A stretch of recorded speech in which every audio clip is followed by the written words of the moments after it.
And we lost thousands in product and materials and parts. Pretty much everything that's sitting on the floor was either damaged or is. Not because of attention and not because of money, he finally chose to speak openly, and what he revealed about the future of Vice Grip Garage was nothing like the story many believed. Long before millions recognized his name, before cameras rolled or engines roared back to life, Derek was just a kid growing up in North Dakota learning how to fix things because replacing them wasn't an option. Surrounded by farmland, tractors, and long stretches of quiet, he learned to listen to machines and understand them. If something stopped working, you didn't give up on it, you worked through it. That mindset didn't stay in the garage, it shaped who he became. Patience, creativity, and the confidence to solve problems followed him everywhere. Born on May 16, 1984, Derek was raised in a modest rural home where hard work was simply part of daily life. From an early age he was fascinated by mechanics, taking apart toys and gadgets not out of recklessness but curiosity, wanting to understand how everything worked. Those small experiments quietly shaped his future. As he grew older, that curiosity turned into a love for classic American cars and trucks sitting forgotten in fields and barns. He didn't just see rust and wear, he saw stories and potential, wondering if they could run again. After finishing his studies, his journey didn't lead straight to online success. He first chose to serve, joining the military where he learned discipline, responsibility, and focus, values that later showed up in every project he touched. After leaving the service, he entered the corporate world, trading work boots for office attire, but something felt off. Fluorescent lights couldn't replace the glow of a welder or the satisfaction of an engine coming back to life. Watching others share their garage projects online sparked an idea, and one evening he taped a phone to his garage door, set up his tools, and worked on an old Camaro, filming everything. That video wasn't just about a car running again, it lit a fire. On December 9, 2007, Vice Grip Garage was born, not with a plan or a budget, but with authenticity and courage. The channel grew because it was real.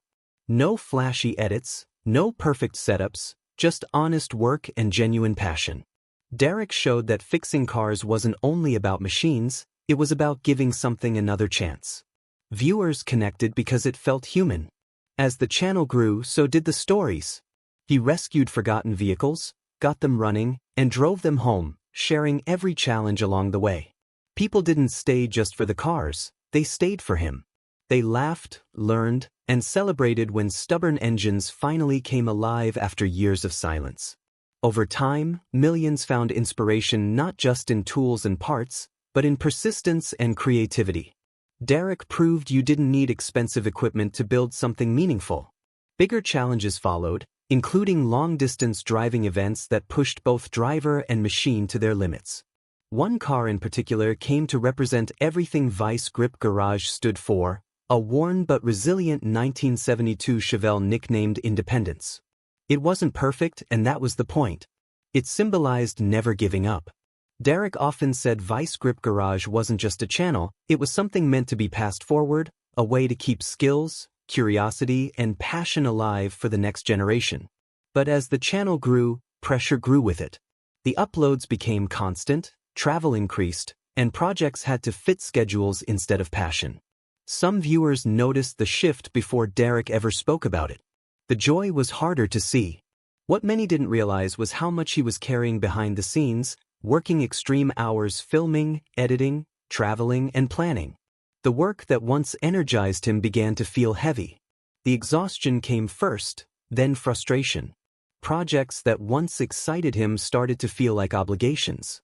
Like many creators, he kept pushing, hoping the spark would return, but eventually he had to ask himself whether the pace was sustainable. Stepping back wasn't about quitting, it was about protecting what mattered. Fans noticed the change and many understood, pointing out that success changes people and priorities shift, especially when family enters the picture. Derek made it clear that Vice Grip Garage only existed because of its community and that gratitude was always at the center of everything. The channel became a family effort, with his wife Jessica deeply involved, not just behind the scenes but as part of the journey. Derek often said that if a dream costs you your family, it costs too much. That realization changed everything. He wanted to be present not only as a creator, but as a husband and father. Slowing down wasn't giving up, it was growing. Jessica shared that the events and road trips were never just about cars, they were about people and connections that lasted far beyond the videos. Derek later reflected that some of the most meaningful moments weren't filmed at all, they were quiet conversations with viewers who shared how his work helped them through difficult times. He never planned for that impact, but it showed him that being genuine mattered more than any schedule or algorithm. So he didn't slow down because of attention, pressure, or money. He slowed down to find balance, to protect his family, and to make sure the passion that started it all never disappeared.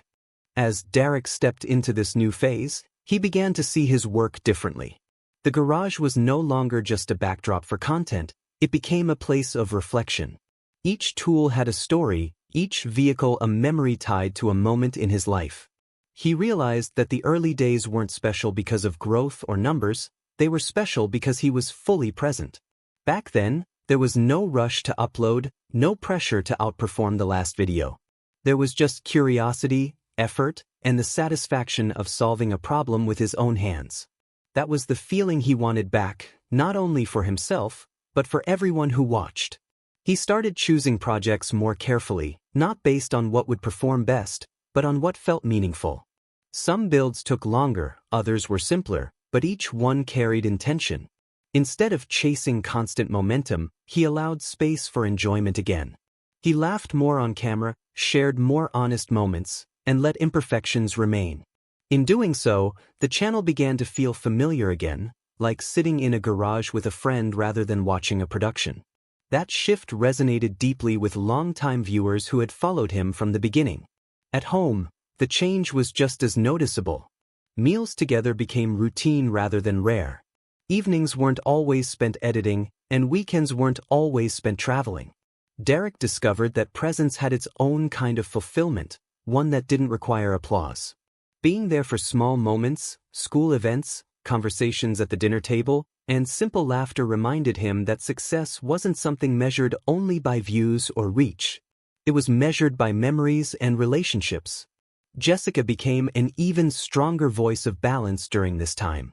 She reminded him that the community they built didn't expect perfection, they expected honesty.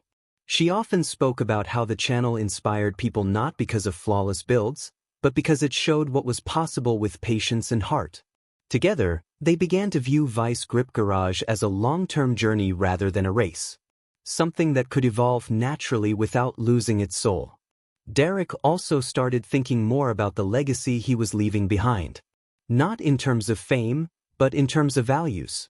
He wanted younger viewers to see that learning a skill takes time, that mistakes are part of the process, and that it's okay to slow down when life demands it. He wanted them to understand that working with your hands can be rewarding, not because it's easy, but because it teaches resilience and problem solving. More than anything, he wanted them to know that passion should add to your life, not consume it. The conversations with fans continued to shape his perspective. People would tell him about working on cars with family members, about finding comfort in his calm approach, about learning to try again after something didn't work the first time. These stories reminded him that the channel had grown into something much bigger than entertainment. It had become a source of encouragement. That responsibility didn't scare him, but it did ground him.